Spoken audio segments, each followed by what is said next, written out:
Hello there, welcome again to FFS Livestream. It's day 4, day 5, where are we? It's day 4, I think. We're a community TV show that chats to Edinburgh performers and workers in the industry about the Edinburgh experience. A little break from PRing shows. We're just talking about how we handle the festival and what goes on around here. A couple of housekeeping things first. We're supported by the Mental Health Foundation. This programme is intended to try and make people talk a bit more and to think a little bit more about how to cope with the festival. You can contact us through any of the methods on this side. I'm getting the nod. We're going to go this side today. Usually it's on my left. You can contact us here. You can love us by liking and subscribing. That would be very helpful to us. You can fund us because we are a self-funded venture. We're eating bread and water all through September at this rate because we haven't had a single donation yet. I was working out last night, if 50% of the shows at the Fringe donated just £5, we could actually break even. That would be amazing. So get on that. Right, now without further ado, I'm going to introduce our 4 guests. It's a quartet today. How you doing, guys? Yeah, we're good, man. We're good. Yeah. So we're going to go left to right. We've got James Meehan. Hello. How you doing? Yeah, good man. Yeah. You're a comic. Yeah, I'm a comedian. How long have you been doing Fringes? I came up for a visit. You know, I came up for a visit. This is how much I didn't know about it. I came up for a visit in 2008 before I'd started comedy, and I just arrived going, I'll find accommodation when I get here. Right. I Yeah. can't do that. I stayed in that's Glasgow for 3 days and just came in on the train. But I've been coming up here ever since 2013 for the full run. And I've been up here every year since. Is that our shows? Yeah, some solo shows, some in in groups, and yeah, love it. Love it. Yeah, it's a working holiday. Fantastic. That's what we like to hear.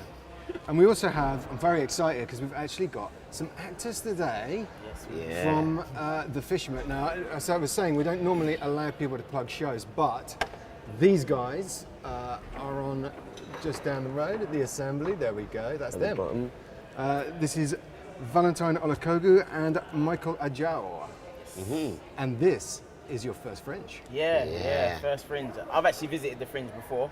I came here about 3 years ago. Great experience. Only spent a couple of days, but yeah, this is our first time actually performing and getting on stage. Yeah. Probably very different from what we would have expected it to be. And you're here full run all the way through? Yeah, full all the run. way through. We've been here from the beginning. Yeah, so we've had a few. We had our tech runs, we had our previews, and we're quite into it now. I'd say. Yeah, quite into it. We're having quite big audiences. I think our first show was like 20, 28. And we was just like, what the hell have we signed up for? See, this is the quintessential. We've just arrived at Edinburgh. We're only doing 20. It's like there's some people watching this now going, 20? I'd love 20 people in my crowd. My first show this year had 5 people in, and one of them was my tech. Oh, that's a dress, man. Yeah, Did they enjoy it? It was the best show I've done so far this run. Did the tech enjoy it? It's like you try harder when there's just 4 people in to make laugh. Yeah. You feel more awkward if there's all just 4 people in there, so you put in a bit more of a shift. Yeah. That's actually true. I thought We sweat buckets that day. sweat buckets in this show. Yeah, man, proper. I got a theatre show. We had an audience of 2 the other night. Both reviewers. That was nice. No way. Yeah. Hopefully they bigged each other up. George. Hello, mate. George Rigden, how you doing? I'm all right, mate. It's You're very awake. early, isn't it? Come It's a on, bit mate, don't rub early. it in. I don't know. These guys you've been in the gym this morning. Yeah. He's been in the gym. You've had a run. Yeah, I ran here because I forgot I was meant to be here. You ran here, mate. Yeah, we all ran here, mate. Yeah, I ran here. You've been on the exercise bike this morning. Big time. I don't want you to think that I haven't just because I've been smoking all day. Oh, God, I'm so tired, mate. Thanks for having me on. No problem. What do you want to talk about? You can have a little sleep in the corner if you like. No, we're After having a while, we can have lovely a chat. chat. We have a lovely chat. So, how many Fringes have you done up here now? This is my 4th full one. Oh, nice. Yeah, fucking kill me. It's great. I do love it. It's like the highlight of my year. But this is my first hour this year, my sort of debut show. But I was on like showcases, and me and Jim did a show together last year. Where I played a paedophile koala bear. So there you go. That's nice. Yeah. Different. Light-hearted. Yeah, kooky. It was good. Bloody Several light-hearted. complaints. Did he written out But the we show carried in the on. end? We carried on. Valiant. Regardless. Yeah. Did they actually get a lot of complaints? Did the people A exit? few parents. It was a kid show. Oh, it was a kid's show? Yeah, it was a kid's show. Dude. And we'd got, I think the biggest complaint we got was at Mac, wasn't it? Wait. where Yeah. someone actually said that we were all drunk and none of us had been drinking, but they assumed we were because it was so outrageously awful. But the show is brilliant, funs and games. Coming to TV someday, probably not now, is it? It's probably I don't done. know. It had a BBC Three pilot. Yeah, Won the saw it. Edinburgh Panel Prize. The first show was great. All right, mate. I wasn't in the fucking first show. Like, You were in the third show the best one. when we. The best one. The best one. Yeah. So you guys have been in multiple times. How are you finding it so far, you guys? Yeah, our accommodation, man, it's got a bag of moths, and I'm a bit like, A bag of moths. Listen, yeah, like, so we basically have these two fat moths, right? yeah, Like, listen, right, so moths don't hurt people, but They don't. they disturb, they intrude Yeah. in your space. Everyone gets it. They just flutter around. They're not like gentle like butterflies. Yeah. So we had two massive moths in the bathroom. I wasn't too concerned about them. Michael was Liar. more. He was more like, oh my god, I can't. Like he would go and do a number 2 in the venue instead of doing it at home. Like that's how bad it was. No moths in the venue. because there's a cockroach. It was like a cockroach It was, looking moth. no, honestly, it's really big. And because there was two, I was like, Michael, I'm sure there's 2. So I'm sure they, right? So this is great. This is why I wanted people with no festival experience on, because like these are totally different worries than most people would have. Now there's moth babies on Are our you saying you ceilings. don't want to go into the bathroom because there's 2 moths in there having sex? Well, they definitely have because now there's Give them loads some of privacy. moths. Now there's loads. Turn the lights Now up, there's put on these some little- Barry White. Yeah, Lights go yeah, off. I can't. Well, that's what I was here for. I was getting me off the lights, actually. Thanks so much. Not, how old are you boys, by the way? You look really young. I'm 21. Thank you. I'm 29. Are you 29? 29 years Wow. old. Fuck off. Yeah. Really? Yeah. You're like 17. I know. Thank you. Moisturiser. Does it I know thank you? That completely contradicts the thank you. I Well, know. It's like it gives me a longer career. I do like the fact that he's mocking the fact that you're in the gym, and then he's saying, "Actually, you look really good for 29." What's that about? How does that happen? I'm 29 as well, so that makes me want to kill myself. Are you 29? But you Yeah. do look good for 40 though. You can fuck off, Jim. Why are you saying that? I nearly won an award this year. So you guys, how's it changed since you first came up, the festival? Has it changed? It feels quieter No. Yeah. to me. Year on year, it feels like Is that because you've never been up at 10:30 in the morning while you're up here? that is probably it. God, I'm so tired. Genuinely, I mean, like when I did it in 2015, I did AAA, which is a showcase at the Pleasance, and it just seemed to like sell out on its own every day without any effort. It was really Wow. weird. I don't know why. It was the worst show. Is it because it's the first in the brochure? Is it AAA? It is, there is an element of that, but like it hasn't managed to sell out, as far as I'm aware, like to that extent since. And I don't know. Like I just remember, like 2016 was quite busy. 2017 was a bit quieter, and this year feels quieter again. I don't know if it's because of Brexit, but was worried about money now. It always comes down to It Brexit. always comes down to doesn't it? Brexit. Blame it on Brexit. You've just Yeah. alienated 50% of the audience in there. Yeah, 52%. Yeah. 37% if you don't count the people who vote. I think the more you do it, the less. I don't know. My first 2 were very. I cared so much every day that it took so much out of me because every day you're just like, I've got to get people in. I've got to do this. I've got to make this the best thing that I've ever been part of. And then when you've done it a few times, you sort of appreciate that some shows are busy, some shows aren't. And I think you relax a little bit more. I mean, it's still not the greatest feeling in the world on the quiet days, let's say the middle Monday, when Yeah, that's there's true. like when there aren't as many people in as you'd have on a Saturday. But the more you've done it, the more you can go, cool man, I'm just going to get on with this. Yeah. It seemed quiet the first few days, and then I went out Saturday. I actually saw a show on Saturday. That's the first show. It's the only show I've seen so far. Being out on like Saturday evening, it's like, oh yeah, I forgot how this is how busy it gets. Yeah. It's like we're here in the morning, and then we're based in Newtown for our show in the afternoon. So I haven't been in like the big thing, but like, did you guys notice like the Yeah, crowds? the crowds are, especially once we're finished around like 7, Yeah, 5. yeah. Like there's a great show down at the, I think like the Pleasance again, Yeah. called the Freeman, and Oh, literally yeah. their line Right. was It's massive. mad. It's massive. It was just a huge line and stuff, and you're just like, oh, that's such a nice time to perform. Yeah. Because some yeah. people are just, dragging themselves out of bed and stuff. But so you know what? At the same time, it's like I think once you're probably two weeks into it, you kind of want your evenings. So it's for those of us that are performing in the afternoon, it's quite It's beneficial. nice, yeah, it's Yeah, you guys beneficial. are We'll like still lunchtime, sell out aren't you? tickets. Yeah, monthly, yeah.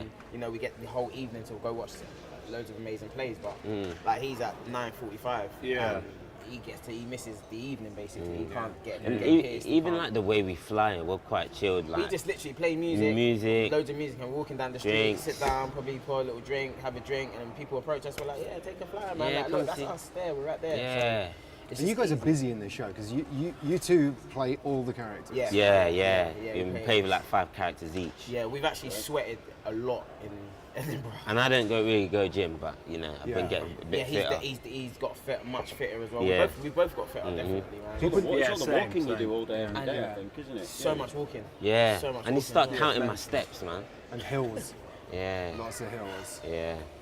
Hills in the rain, I'm telling you, the worst. It's the worst. It's like the rain with the muggy weather, and then you're walking up hills, and you've got like a long sleeve on because it's raining and there's a bit of wind.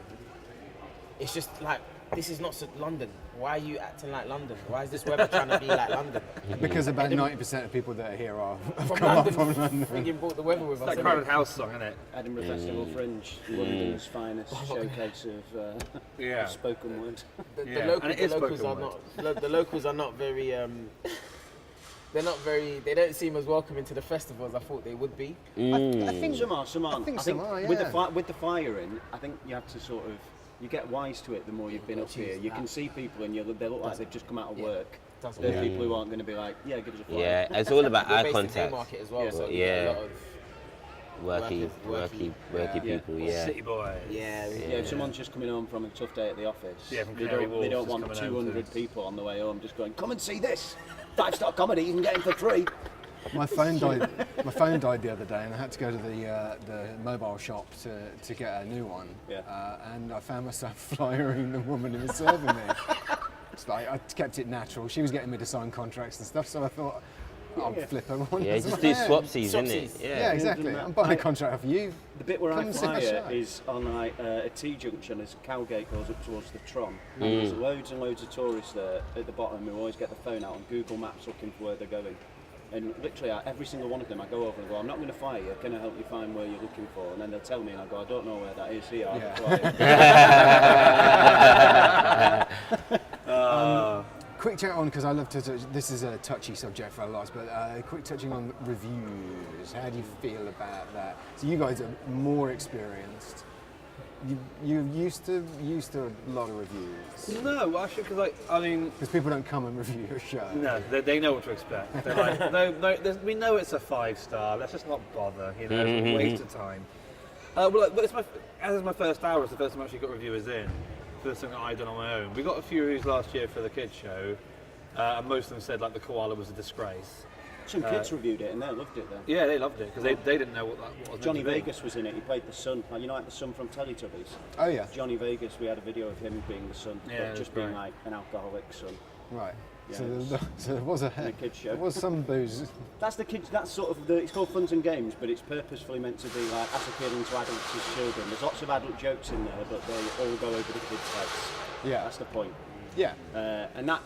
All the jokes about the koala bear did go over the kids' heads. Yeah. But some parents still was like, I'm finding this distasteful as an adult. Yeah, it was. I think we awful. pushed it a little bit too far. It's funny. I've spoken to Yeah. quite a few comedians who said they've enjoyed doing kids shows almost more than they've enjoyed doing like the longer shows, like the adult shows. You can do, yeah. But I do a show pretty much every year when I'm up here. I just do the odd one of them. It's called This Is Your Trial, and they do a family-friendly version. It's a fake courtroom comedy show where the audience can accuse each other of stuff on these forms. Then they get up and there's a comedian who's the judge, a prosecution and the defence, and we interview them and then we put up a case saying like it's like a kid who's not tidied his bedroom. So we're trying to argue why he's guilty, then why he's innocent, then the audience vote on it.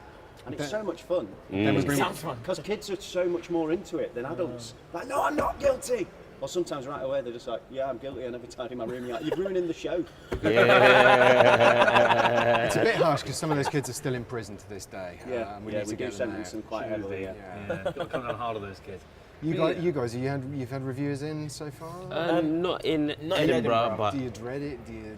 nah, man. We're- It's just propaganda, innit? Listen, It just, Propaganda. it just, Where is he That's going, such like? a good attitude It to just- have. it just- Honestly, it just it's helps 21 us. as well. I wish I was like that. it just helps us sell our show, innit? Yeah, that's literally what Regardless we of think. if it's a good review or Bad bad review, review. they're gonna come. Some people you are know like, what let's I go mean? see how bad this is. Yeah, I do that. Come, man, come see how bad it is. How many times have you done the show? You've done this before. You 13 came to Edinburgh? Yeah, times. so we did it at home Theatre in Manchester. Yeah. Obviously, it was a bit different because we had a different Set, a different stage. You're from Manchester? No, Nah, we're from London. London. So we haven't been home basically since June. So we've basically been on the road since then. Bam, bam, bam, bam. It's been really hot. You've missed nothing. Listen, we did take a couple trips down to London, and oh my gosh, It was mad. we go for rest and we can't rest, man. It was too hot, just way too hot over there. Yeah, it is horrible. It's quite nice to come north and get into a bit more A temperature. bit more wind, that's the yeah. truth, it is. Yeah, it has been refreshing. It is, yeah, it is actually. I'm We're wearing actually a appreciating jacket the wind. indoors, you know, like. Yeah. Rebel. We're just boasting now. So I own a jacket. I'm earning. I'm not. I haven't eaten in days. It's good to be here. We're going to talk about that in a little bit. But first, we're going to go to a package that we pre-recorded where we went to the Fringe Central the other day to find out some more about their services that they offer over there. And we spoke to Matt, who's on the participants team there, and it grilled him thoroughly. So tell us a little bit about what you do. When does your contact with people start? So I guess we're with companies throughout the entire process of them bringing a show to the Fringe. So right as soon as the Fringe finishes, there's already people looking towards next year. So I guess our first point of contact normally is around November, December, and that's when the majority of companies will start looking for a venue in which they want to perform. It's obviously different for different companies. Some people maybe start that process a little bit later. Some people start it far in advance of that. But I say typically it's around December that people start that. And yeah, they get in touch with us. And the very first bit of advice that we really give out is how to find a venue at the Fringe. And we help by providing a couple of different resources that participants use to help them kind of narrow down their search, so it's not as intimidating as the list of 300 plus venues that they'll maybe start with. Yeah. So we can't recommend any venues, but what we can do is say if a company gets in touch with us and says they want a venue of this size in this area, then we can give them a short list of venues that fit those kind of those kinds of things. So we don't recommend venues, but we can help the kind of process of working out what's best for any given company. So that's the kind of first point of contact we have with companies, is when they get in touch with that. And then from there, it's kind of all about helping with the logistics of putting on a show. So that can be anything from giving advice in terms of licensing, what license a company might need to do what they're doing, be that a music license or public entertainment license or a cinema license, or really just dependent on what the show is. To things like ticketing, so different shows are ticketed in different ways, they'll have questions for us like, what's a reasonable price for this show, a lot of it is kind of helping companies think about those things themselves and often directing them to the venue, where a venue can really help put things in context. That's the kind of first initial point of contact we have. And presumably you're dealing with people who are at very different stages of their career, kind of right from top to bottom, from the 800-seater conference centre and down to find me 10 seats in a van somewhere. Exactly. I think that's kind of what makes the Fringe so special, is the variety of companies. So you can essentially, because the Fringe is open access and anyone can register to participate and to be a registered Fringe show, you're on the same billing as the biggest comedians in the world, the biggest theatre companies in the world, and everyone's in the same program. Everyone gets equal billing in our program and on our website. A lot of that is when a company gets in touch and they want to find a venue, then one important part is managing expectations. The Fringe is, obviously a huge festival, and that means that maybe if a company is used to selling out 100-seat venues, that might not be the case in Edinburgh, because in Edinburgh there's 3,500 other shows also trying to sell out their venue. Even kind of shows that are used to really big auditoriums, sometimes they have to scale down a little bit for the Fringe. It's kind of helping companies get a sense of that and what it's like to be at the Fringe, because it is such a unique place to be. What's the resource level like? So how much help can you give people? I mean, how many 3,500 companies. Yeah, yeah. How do you divvy that up? And Well, again, it kind of depends. You have some venues are really hands-on with their companies and provide a huge amount of support themselves. So some venues will register their shows on behalf of the company. They have all kinds of teams themselves, media teams and everything else. And so that takes some of the workload away from us, which is good. But yeah, I mean, there's a year-round team in place. I work year-round as part of the venues and companies team, along with my manager Kevin and Rachel, who's the head of participant services. And yeah, we're busy, but we're always kind of there to help any company that has any questions about things like venues. And presumably you're working with those venues like early on to establish what they're going to have, because even the established venues, they'll change their sort of setup every so often. Exactly, things like the accessibility of a venue will change, and that's information that we keep trying to keep track of, so audiences know what performance spaces they can get to. And we have meetings with the venues every couple of months. We have a big kind of venue management meeting every once in a while, just to keep everyone up to date with things like licensing changes and anything that's going to affect them putting on shows and managing venues in the city. How does this happen? Is this all by email? Is this telephone calls? It's everything. So I mean, we have meetings in the office. We'll have people will come in and want to ask a few questions about different venues and things like that, and we can meet with them in our offices.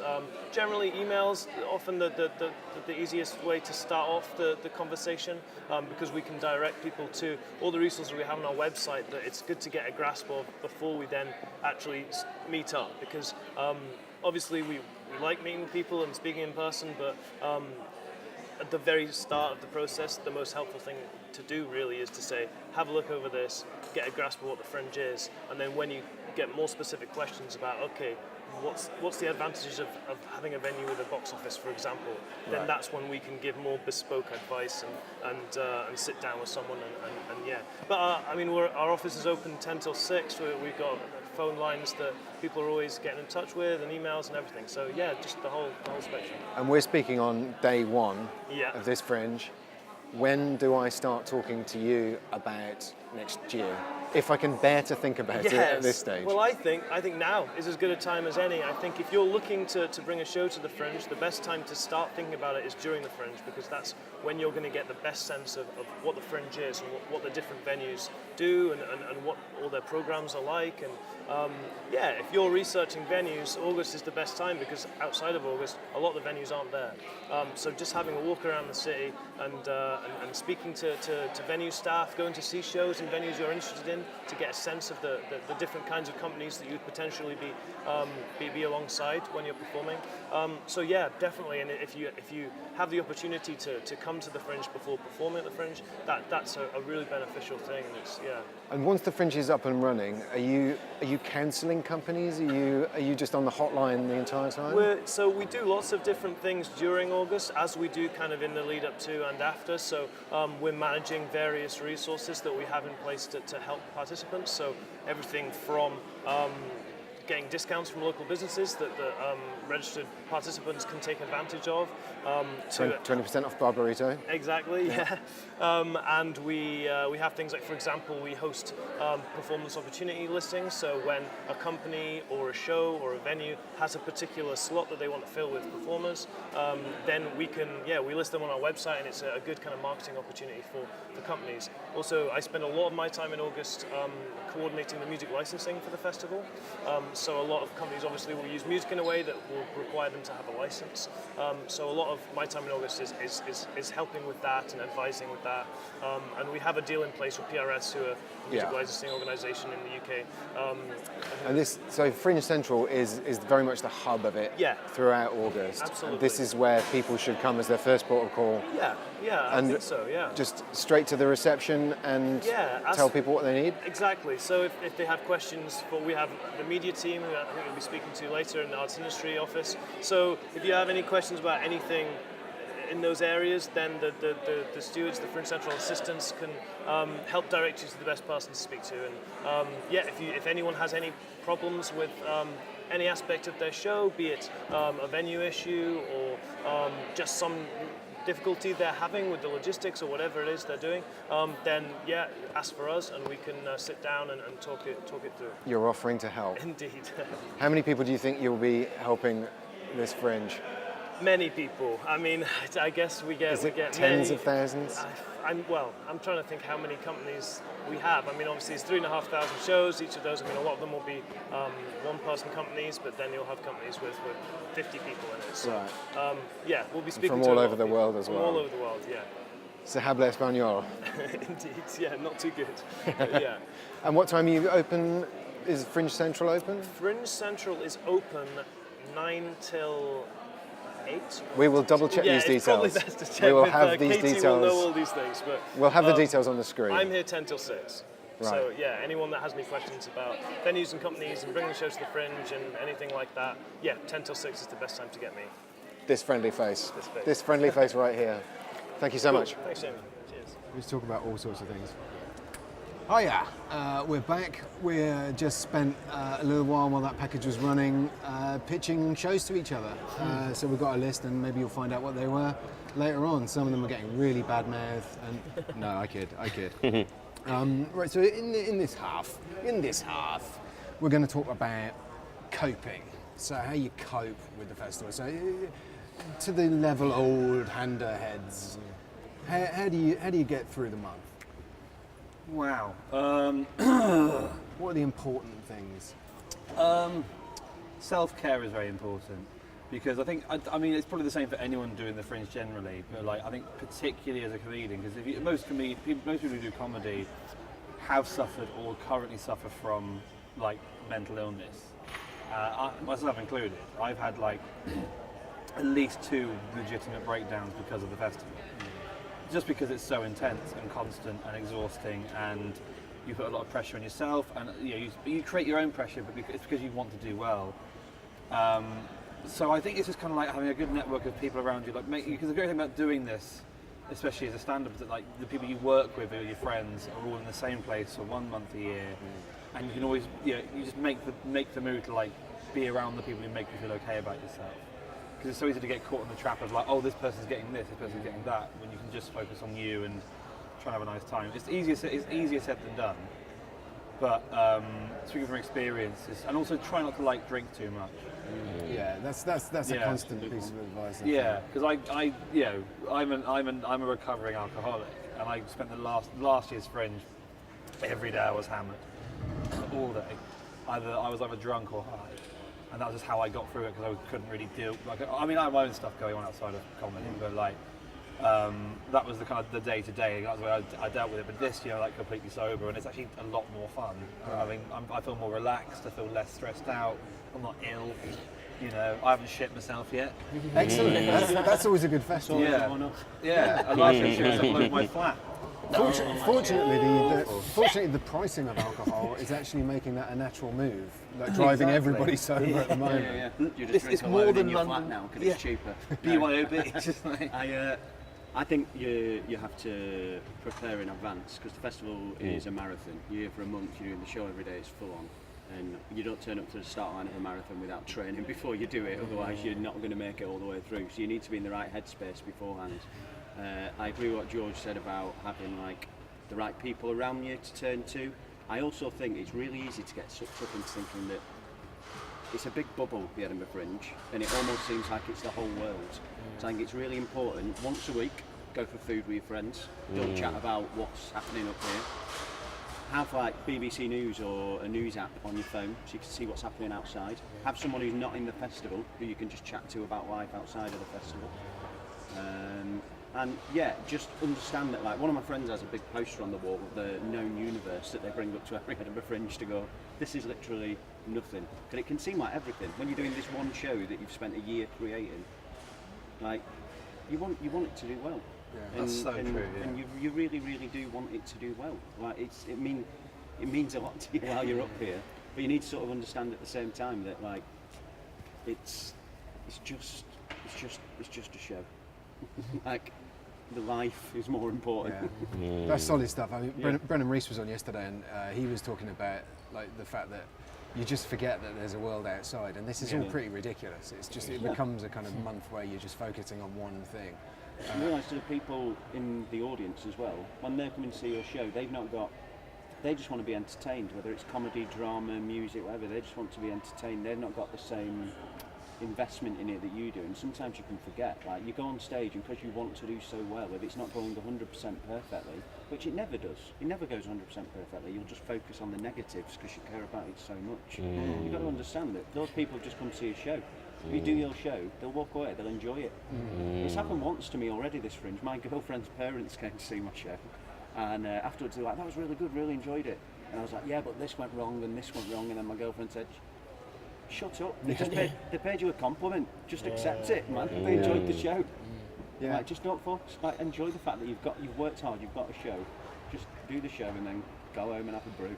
And how are you guys coping so far? Well, we Have you got a team? we kind of give ourselves our own advice in terms of, like I've always said to Val, like, because it's only two of us, don't beat ourselves up when something wrong happens, because we've got so many moments to impress them again, to do something else. They haven't. It's not the end. Do you know what I mean?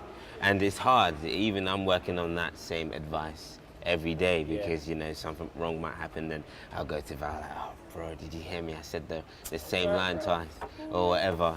And another thing is, like, it's not a competition as well. I don't feel like we should be focusing on if our mates are selling out or whatever. It's not a competition. Like, our mates sold out the other day, Queens of Sheba. They literally sold out. Yeah, wicked. And they worked really hard to kind of get the show to Edinburgh Fringe. Similar to what you were saying, and you know, like, you guys making your own shows, like, they worked so hard. Yeah. And I think as well, because it was it's an all-black cast and it's basically a black company, and like, you don't really get much people from our community coming to places like the Edinburgh Fringe or going to the theatre. It's just not in our blood. It's not in our genes at all to know what the theatre is. Yes. A lot of them don't understand what me and Marco are even doing, but they're still going to support. So we don't, instead of us going, oh my god, they sold out, are we going to sell out? First of all the spaces are all different. That's one thing we're going to say. There's so many different numbers and the shows are so different. And I think in the Fringe, the main thing that we have to do is every show that I watch and I meet the actors, I want to show them that we're supporting you, and you know, we want that same support. The Fringe is all about all the actors, all the comedians, all the musicians, all the dancers, all actually supporting each other and helping bigging each other up. get through this. Because all it is, we're all going to go through milestones through the month where people are like, oh my god, I can't bother to do this anymore. But you're going to have about 25 other acts that are going to go, pick yourself up, mate. Do you know what I mean? And I think another thing that's important is integrating your home life into here. So I've been very strong with Michael about, like, there was times where he'd be like, oh, he wants to do this, he wants to rehearse and read these. And I'm like, bro, look, once I've done my hour and a half or hour and whatever, and I've put 150% energy into it, I don't think about it, it's gone. Now I'm going to go home, I'm going to go watch my anime, I'm going to go to the gym, I'm going to have a smoke, I'm going to chill, I'm going to relax, and tomorrow I'm going to wake up and I'm going to know I've got about 250% energy, and I'm going to use 150% again for the show. So, yeah, man, I think we're around a great crowd of people that have, great people that have done this festival so many times, so we know that if we're going to crumble, we know the right people to go to. They're right around the corner. That's 100% the right attitude as well. Like, if someone's doing well, to go, that's cool that they're doing well, and be happy for them. And I've seen so many people, and it seeps in, and it like, I've thought it a few times in the back of my head where you go, why is this person getting this and why is this person getting that, and that's really unhealthy. You shouldn't be on that. We're all in the same boat. We're all in the same boat. And like, if one person succeeds doesn't mean that someone else fails. It's it's not like a It's not seesaw. yin and yang, is it? No. It's just like the universe doesn't balance out. It's just everyone else their day. Yeah, Barry Ferns was saying the other day about, like, an anecdote about we're all climbing after seat essentially, and like, some people are going to get to the top, some people aren't, and but there's no point like looking at somebody else and going, I wish I was going to success is personal as well. It's not. It's not. It's There's all no relative, one just type of success. You know, even just being here for a lot of people who It's might have done like successful, crowdfunder things just to get here to pay for their accommodation and whatnot. It's that success. You know, that could be that's their festival. That they're here. Have you found some places so far where you can hang out where it's quiet and where you can get away from stuff? Is that where you're jam happy? at night, really. Yeah. Just the park The by park, George Square. George Square. So like, late at night, probably around 10, 11 o'clock, when there's not much people going to watch any plays. Me and Mark would go in the park and just have fun, have man. both Have of our speakers, speakers, play music, dancing, literally just in the drink, dark. whatever. Yeah. It's just nice, isn't it? You know what I mean? It's nice to just kind of let How your are you energy- guys here? How are you here at your first festival and you're so together?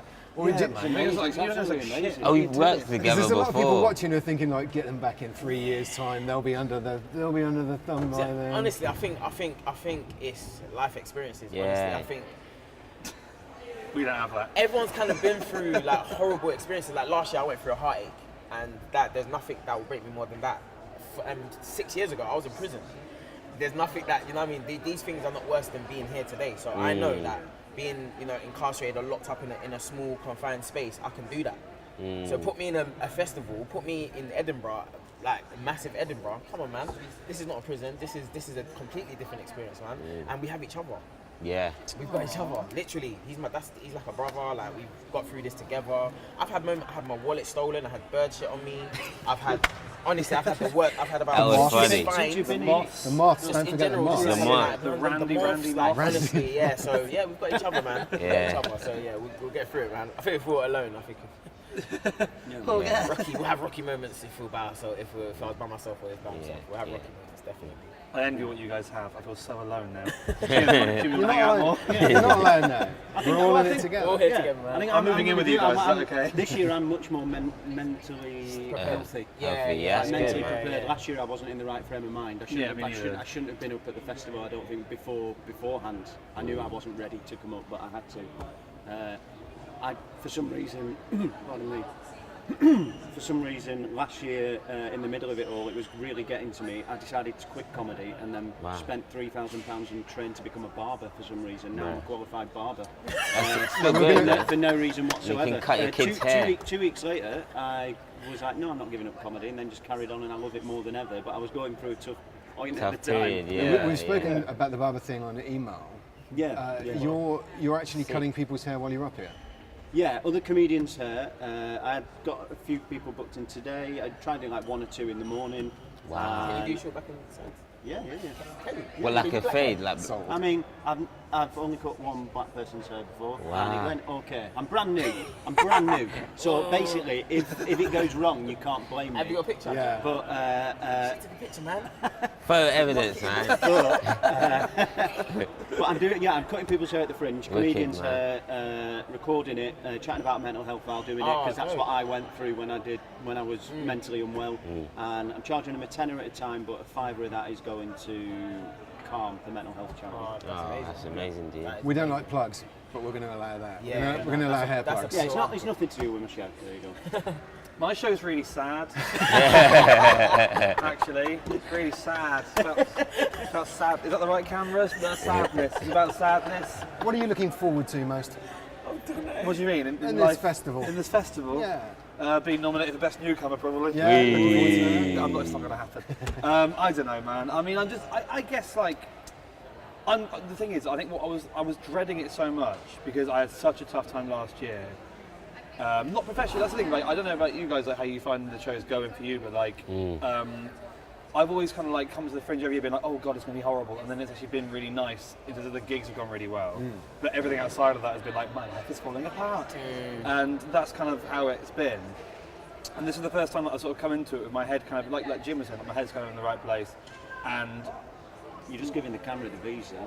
my head's in the right place, and also you can all fuck off. Number one, no, but seriously for a second, okay, guys, come on, let's grow up, bitch. I think I'm looking forward to getting a sense of momentum about it, because like, I was so nervous before my first show, because my first hour I put a lot of pressure on myself to get it right, and it's very personal. It's very it's 9:45 at the present courtyard. I don't talk about it, but it's really like intense, and it's about basically what happened to me last year, which is that my life literally caved in on itself in like a really spectacular way, which kind of forced me to get my shit together. So what I'm looking forward to is kind of like people seeing it, I guess, and that sounds really like lame. Does it have dick jokes?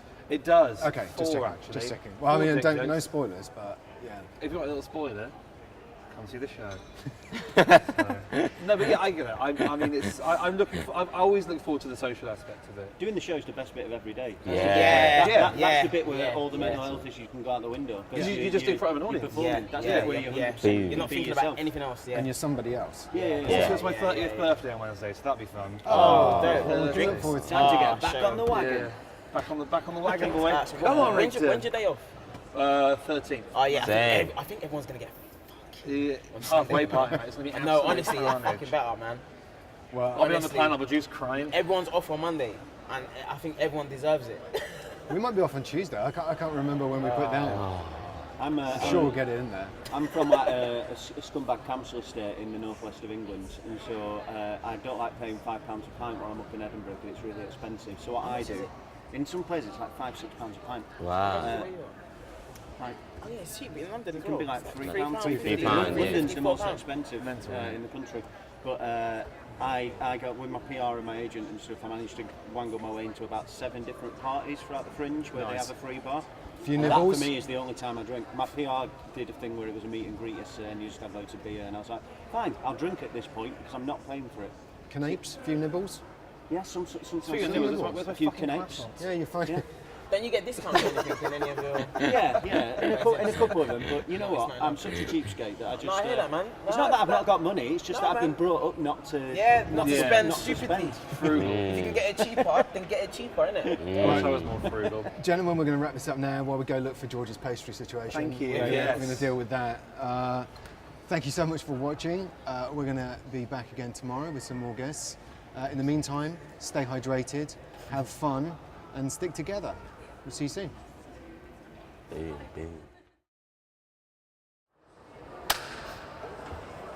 Oh, hello. Hi, how you doing? It's... what? No? No, I just said such a knob under my breath. It's fine. Right, okay. Just into the mic on the camera. You just hear that, that's the opening. Hi, how you doing? Such a This knob. needs to stay. This needs to be the intro to this episode. Look, when I'm editing, I hate this. it's all right.